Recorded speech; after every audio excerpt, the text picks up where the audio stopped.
Las ciudades de Dickens me marcaron mucho y también mucha la fantasía dentro de ciudades reales de Julio Verne, ¿no? Porque me gustaba pensar en aquellas que tenían un referente, me gustaba pensar en aquellas que dibujaban una ciudad existente, aunque no fuera propiamente la ciudad en sí, sino algo que creo que es importante para contar la ciudad, basarse en un hecho real y luego darle fantasía, imaginarla o completarla. Nos despedimos con un beso. No recuerdo lo que él me dijo. Por mucho que me esfuerzo, nada me viene a la cabeza. Solo sé que se quedó sentado mirando al infinito. Esa fue la última vez que vi a mi padre con vida.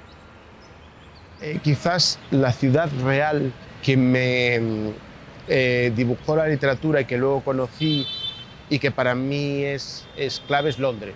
Londres es quizás el lugar que yo habité desde niño y que fue la primera gran ciudad que conocí y que gran parte de mis referentes literarios y culturales están allí.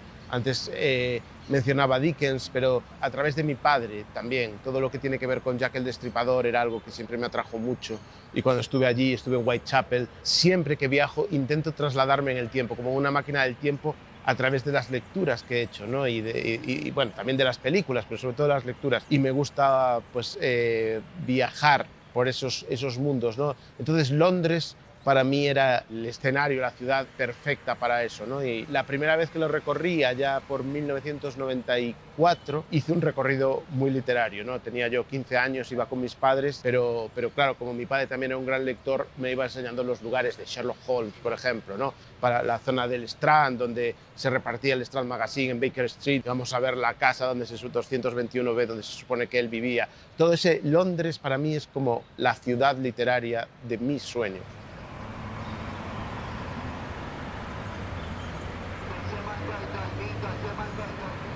Eso es algo que aprendí a medida que iba escribiendo, que es importante anclar a los personajes en un lugar. Creo que los seres humanos somos, desde hace muchos años, ¿no? Desde que dejamos de ser nómadas y nos hicimos sedentarios, estamos ligados al lugar donde vivimos. Y por eso, normalmente, aunque viajemos mucho, aunque vivamos muchos años en otro lugar, generalmente siempre queremos volver a ese lugar. Y creo que eso, que es algo que pasa en la vida real, pasa también en la literatura. Es importante anclar a los personajes, porque no es lo mismo un colombiano que un británico. Y tiene mucho que ver con el lugar donde han crecido, con el tiempo atmosférico, con la naturaleza, con todo, ¿no? Eso creo que lo llevamos muy dentro. Tiene que ver con el lugar donde se habita, con la luz, por ejemplo. La luz que tiene una ciudad. A veces pensamos en las ciudades solo en los edificios, ¿no? En los monumentos, pero tiene mucho que ver con la luz, con los árboles, con la naturaleza. Todo eso forma parte de nuestras vidas, de nuestra esencia, aunque no lo sepamos. Y creo que es muy importante ser capaces de trasladarlo en la literatura.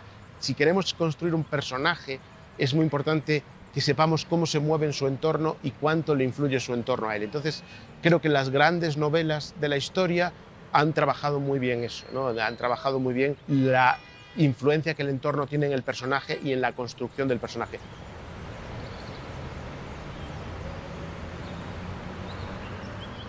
El primer consejo que les daría es que no piensen en la ciudad como un conjunto de monumentos, ¿no? Como algo casi sagrado, ¿no? El hecho de pensar en la ciudad como algo superior, como una gran estructura, sino que la ciudad está compuesta por todos sus habitantes. Y narrar una pequeña mañana que tiene un habitante de la ciudad, narrar la ciudad tanto o más que narrar la ciudad de los grandes héroes. De cualquier historia de cuando Carlos Gardel se estrella en el Olaya Herrera, ¿no? Bueno, pues eso obviamente es narrar la ciudad, es algo histórico para la ciudad, pero es tan histórico como ese vendedor que hoy se levanta y va, bueno, pues por ahí, como lo estoy escuchando ahora mismo, ¿no?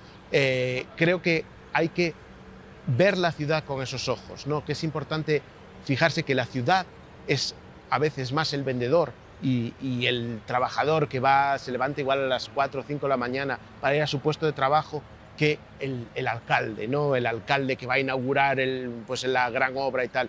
Yo creo que la ciudad es esas pequeñas cosas. Hay que fijarse mucho y comprender el espíritu de la ciudad, comprender por qué ese vendedor canta las cosas de otra forma y que si estuviese en Bogotá lo haría distinto, comprender la relación de ese vendedor con la naturaleza, con los árboles que hay aquí, con las calles, con el empedrado. Creo que es importante tener ojos muy abiertos y que se fijen en los pequeños detalles, ¿no? Y no en los grandes detalles.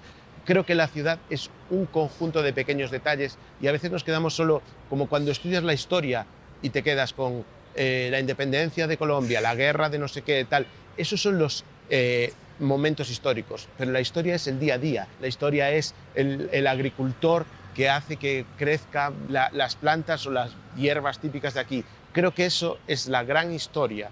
Y lo otro son los puntos que nos permiten conectarlo, pero que no son. No vamos a conocer la historia solamente por conocer esos puntos. Vamos a conocer la historia si conocemos la vida de la gente. Creo que lo importante es pensar que las ciudades son un conjunto de gente.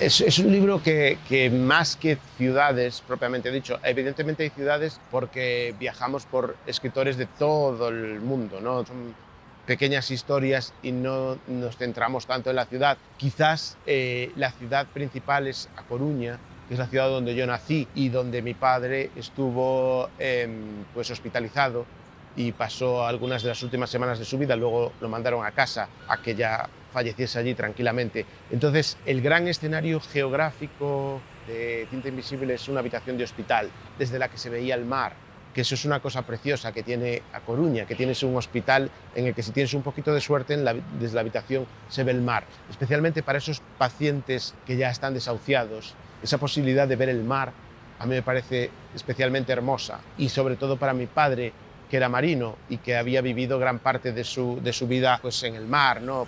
Y sin embargo, a mí me apena pensar que no lo vi en ninguna de las visitas que le hice mirando al mar. Digamos que yo creo que le parecía demasiado doloroso ver todo el mundo que estaba ahí fuera y que se iba a perder, ¿no?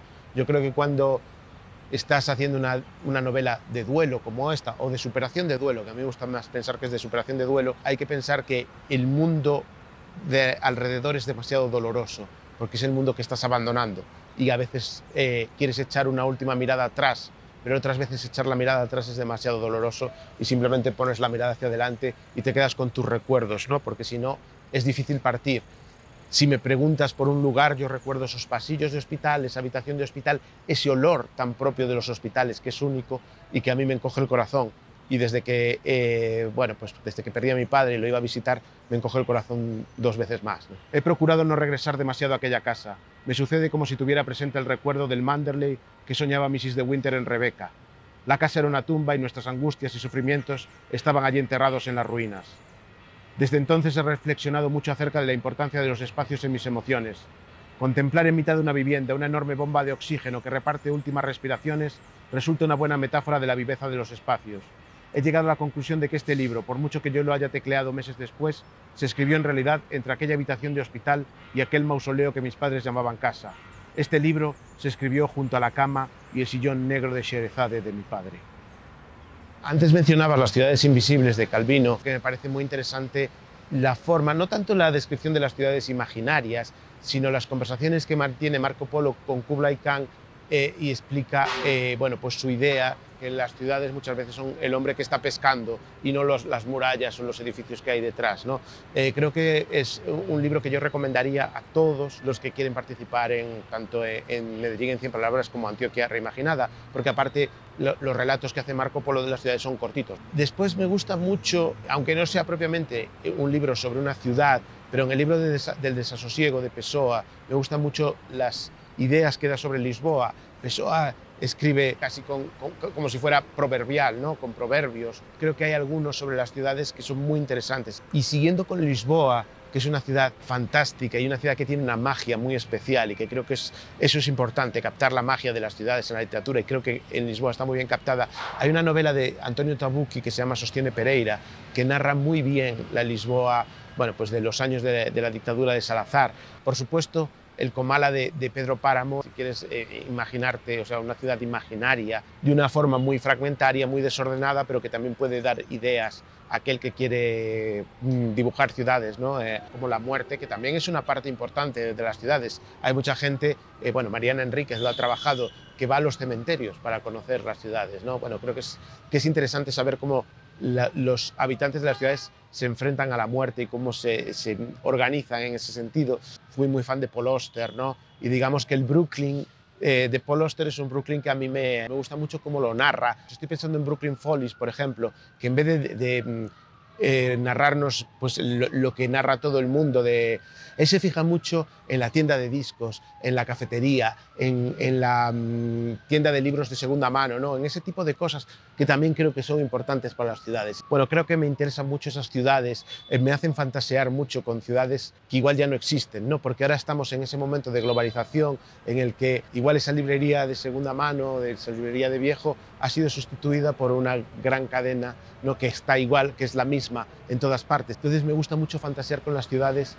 antes de que fueran tomadas por la globalización, ¿no? Y me gusta, y este es otro consejo que doy, que la gente busque las ciudades más allá de la globalización, lo que hay detrás del McDonald's, lo que había antes del McDonald's, y creo que es importante porque creo que esa es la esencia de la ciudad. Lo otro es algo que es como una planta invasiva, ¿no? Que acaba un poco con el ecosistema propio, ¿no?